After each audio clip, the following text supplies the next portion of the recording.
On January 3rd, 2001, Dwayne "The Rock" Johnson joined Bill Gates on stage to unveil the Xbox, Microsoft's entrance into the game console business. There was a lot of excitement surrounding a new player in the space that only grew when just 28 days later, on January 31st, 2001, Sega announced the discontinuation of the Dreamcast and its official transition from hardware manufacturer to a platform-agnostic game publisher. And all the recent "RIP Xbox, Xbox is dead" messaging I see online reminded me of an early Xbox commercial that was actually banned in the UK. It was called "Life is Short." It shows a kid going through an entire life cycle before slamming into his grave. And this may have been a prediction for Xbox, as many are now saying the console is heading towards retirement with their recent decision to continue their multi-platform push. While I don't think Xbox is going to exit the hardware space in the next 30 days, one thing has become crystal clear after this week, and that is 23 years after Xbox's launch and 28 years after PlayStation's launch, we can finally say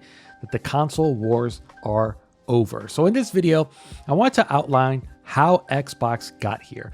When Phil was asked about Indiana Jones no longer being an Xbox exclusive, he said, "We're running a business," and highlighted that our industry was changing the way we make and distribute games. And those statements are attached at the hip. I've long said that Xbox's pivots throughout their lifetime are more attributed to a need than a want. Here's a distinction. Xbox wanted to grow their casual player base for Xbox One after finding success with Kinect on 360, so they bundled the camera with every box. This risk, of course, did not pay off. They alienated their core base and launched their console for $100 more than their competitor, and that $100 was for an accessory that no one wanted forced on them. That, coupled with the DRM disaster, the focus on multimedia on a game console instead of, games, forced the company to slash the price. Dan Matrick led the disaster that was Xbox One, announced the console in May 2013, and then left Microsoft for Zynga 2 months later. He basically jammed the brick on the accelerator and jumped out of the car before it drove off a cliff. In March 2014, Phil Spencer was promoted to lead Xbox. And around this time, I think he and his team identified a key weakness and opportunity at the company. The business had to change. So they drew up a pretty solid plan: reinvest into gaming and begin the process of predicting what game distribution would look like in 10 years. E3 2014 through 2016 showed a lot of promise and boosted gamers' confidence that owning an Xbox was a great decision. Forza Horizon and Motorsport, Sunset Overdrive looked amazing, Fable Legends, Ori and the Blind Forest, Halo the Master Chief Collection, Rise of the Tomb Raider was a console exclusive, Phantom Dust was being revived, Scalebound looked awesome, Crackdown was coming back, Cuphead, Halo 5, Recore, Rare Replay, Sea of Thieves, Gears 4, a commitment to backwards compatibility, Dead Rising 4, State of Decay 2. There was a lot to be excited about. At the same time, 2016 and 17 were the years when Xbox was beginning to focus on the future rather than the present. They announced Project Scorpio, which became Xbox One X, and promised VR support and full compatibility with Xbox One. It was the first time Xbox began bragging about building the world's most powerful console, a tagline they continued with the Series X. They also began outlining the future of game distribution, starting with getting more aggressive on PC. They needed access to a larger player base because theirs was not growing fast enough. So they began the Play Anywhere program: buy a game once and have access to both the PC and Xbox versions, starting with Recore. This was a big step, and one that I don't think they would have taken if they were the market leader. So this wasn't a want more than a need. But their move to PC was not coupled with a proper gaming store, a decision that would prove fatal, as this allowed Steam to continue taking market share, which eventually forced Xbox to begin putting games on Steam where they lose 30% off of every game and piece of content sold. They also launched Game Pass in February 2017, with March 2018 being the first true test, the launch of Sea of Thieves, and its commitment to all first-party games hitting the service. So phase one of reviving Xbox after the One's disaster was a focus on alternative distribution models outside of console. Phase 2 began in 2018, studio and IP acquisition. Disney taught Xbox a lesson when they acquired Marvel, Star Wars, and Pixar. Talent and IP acquisition is a very fruitful endeavor as long as you have the money for it.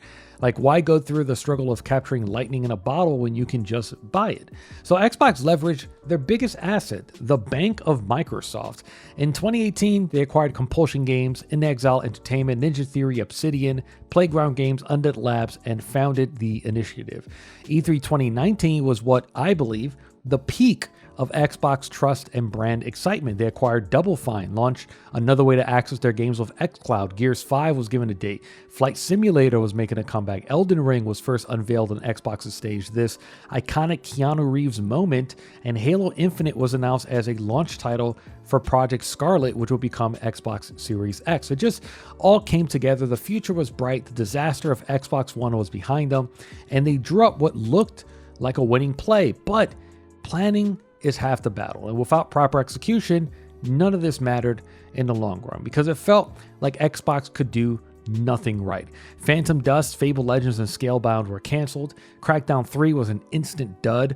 Halo the Master Chief Collection, the game that put multiplayer console shooters on a map, didn't have a working online system, headlining a horrible launch. The 4th and 5th entries of their biggest IP, Gears of War and Halo, were seen as inferior entries compared to the original trilogies built by the founding teams, Epic and Bungie respectively. Xbox One X did not launch with VR support, and their acquisitions didn't quite have the impact Xbox desired in terms of growing their console base. Compulsion Games, Undead Labs, and The Initiative have delivered 0 games 6 years after their acquisition. In Exile launched Wasteland 3, but that wasn't a console exclusive. Ninja Theory dropped Bleeding Edge, an instant failure, and Hellblade 2 couldn't capture the popularity of the first.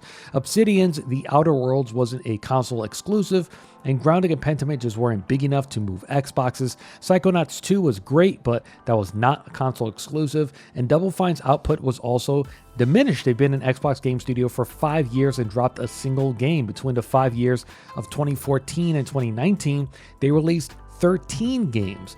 Playground's Forza Horizon games and Rare's Sea of Thieves are basically the biggest success stories throughout this period. And to make matters worse, Xbox revealed Halo Infinite at E3 2020, only to be instantly slammed for how bad it looked, and then delaying the launch title just a month after thrusting Craig into the spotlight. With that move, there was now no incentive to buying an Xbox Series X at launch. Fans were purchasing a promise that Xbox would deliver everything they announced, and it wasn't enough, and the pandemic didn't make anything easier for them.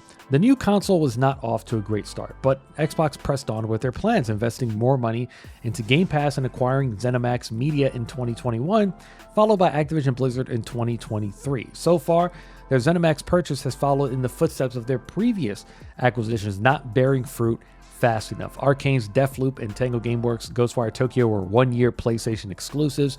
Redfall was an instant disaster. Hi-Fi Rush is arguably one of the best things to come out of this acquisition so far, a breath of fresh air for Xbox, and they rewarded that team by shutting it down a year later. And then came the release that I believe accelerated this recent multi-platform shift, Starfield. Now, regardless of your personal feelings about this game, it had nowhere near the impact Xbox expected it to have, coming from the studio that delivered Elder Scrolls and Fallout. It was not the system seller Xbox needed, and I think this, combined with the massive Activision Blizzard acquisition, was what forced Microsoft to tell Xbox, you are out of time. The investment we made is not being returned at a healthy rate. So Sea of Thieves, Pentiment, Grounded, and Hi-Fi Rush went multi-platform, followed by Doom: The Dark Ages, set to launch the same day on PlayStation 5. And I believe that announcement was the one that solidified their latest business pivot and was Xbox's proverbial white flag. Launching that game on PS5 meant that Xbox did the math and calculated that there wasn't a single game they could release that would drastically change the outcome of this generation. Xboxes aren't selling, they are not acquiring new users. Players are either sticking to Xbox One or transitioning to Xbox Series X. And in another video, I'll outline what I think their strategy for the future is, but you can see an earlier prediction of mine in the video tagged above. Now, I think Xbox has failed to succeed for a few reasons. One was thinking spending money alone could solve the problem, but if you don't have a culture in place to execute, it doesn't matter. For the most part, PlayStation has thrived this generation because they spend smart money regardless of a few recent speed bumps such as PSVR 2 and Concord. They have a much better eye for talent acquisition. Instead of throwing billions at any studio for sale, they spent millions to lock up key exclusivity among their partners. They are better at identifying trends before they happen, keeping Genshin Impact on their console and investing in China years before Black Myth Wukong's massive success.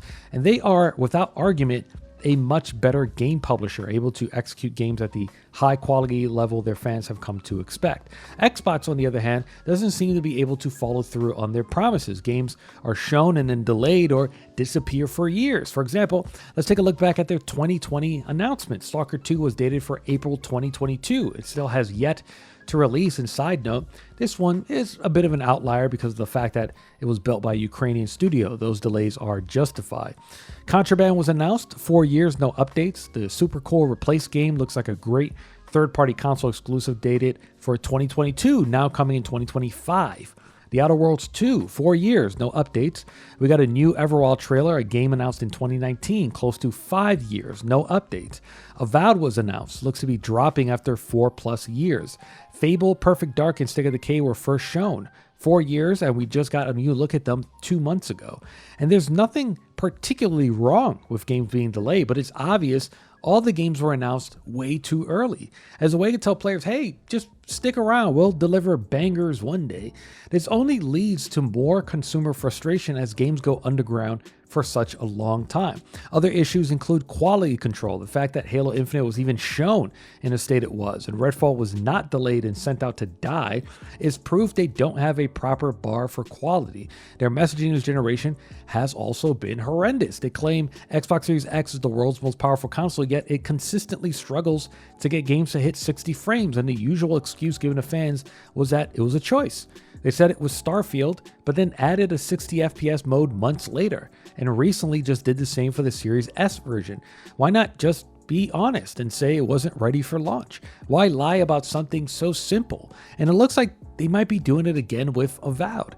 And one of the biggest issues this generation has been their awful messaging. When PlayStation announced their PC strategy, they made it clear PS5 games wouldn't launch on PC. When they began their live service pivot, they made it clear that those games will launch on PC, but reiterated that core PlayStation experiences will remain console exclusive for some time. Their fans know what to expect and agree with the strategy to grow PlayStation. On the other hand, Xbox fans don't know what to believe. When Phil Spencer announced only 4 games were coming to Xbox last February and that they would learn from those releases and go from there, he was hiding the cards behind his back. At that point, there must have already been renegotiations with Disney to bring the Indiana Jones game back to PlayStation, and work on a port must have been underway. Also, 4 months after that podcast episode, they announced Doom: The Dark Ages was coming to PlayStation 5.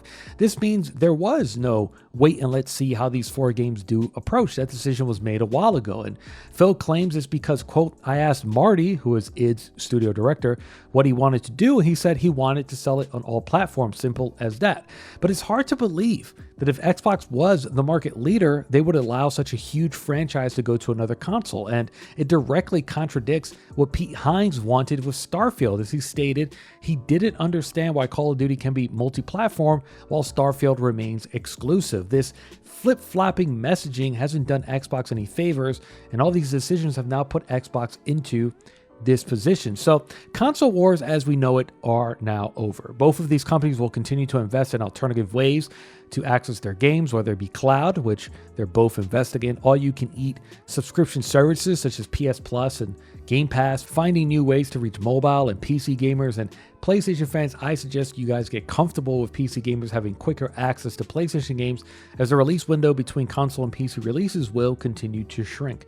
Regardless of strategy, gamers are the winners in the end. More access points for games means more new gamers joining our industry and growing this thing we all love. And that's more important than anything. Leave a comment down below and tell us how you feel. Like it if you liked it, subscribe if you loved it, and check out the Cam Koji podcast every Monday. Peace.